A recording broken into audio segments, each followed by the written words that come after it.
shugabanni me muka yi muku ne kuke ta kashe mu ni ban sani ba. Ba ranar da za mu bayar kuka tun daren mu ba a ɗauke shi a komai ba. Shugabanni mai muka yi muku ne kuke ta kashe mu ni ban sani ba. Ba ranar da za mu bar kuka tun daren mu ba a ɗauke shi a komai ba.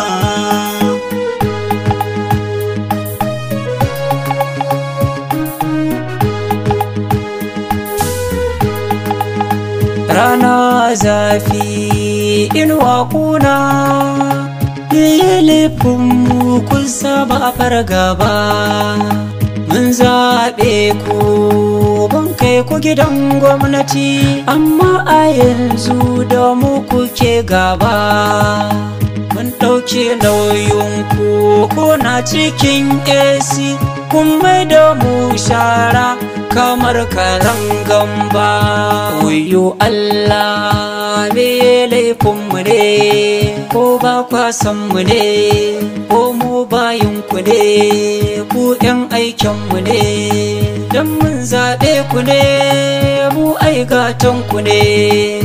Wayo Allah ba za mu bar kuka ba.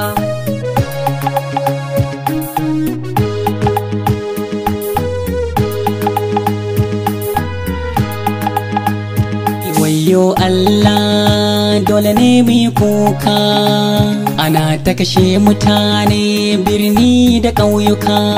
Ran mutum tamkar na dabba shi ma an ɗauka, an sace shanu da tumaki da awakai duka. Mun kai ƙara kuma ba a ɗauka, mun ɗau doka a hannu a ce 'yan iska.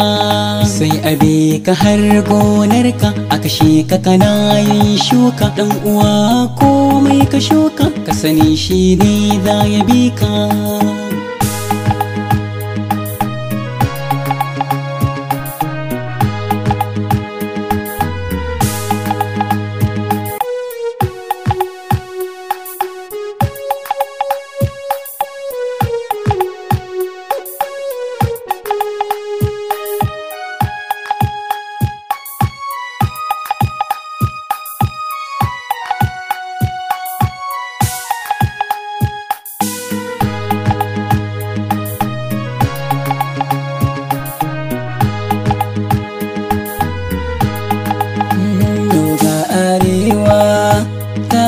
Kamar Siriya ana ta kashe mutane san damu da wata kariya. Shugabanni in an faɗa sai su ce zancen ƙarya, kuma ga abu nan a zahiri an ɗauke har amarya.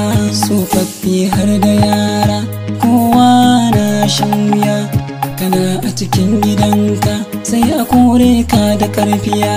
Allah muka kai wa kuka shi ne ke ba mu kariya. Allah roƙo muke yi shugabanni su yi koyi, su bar cutar bayi don girman shugaba.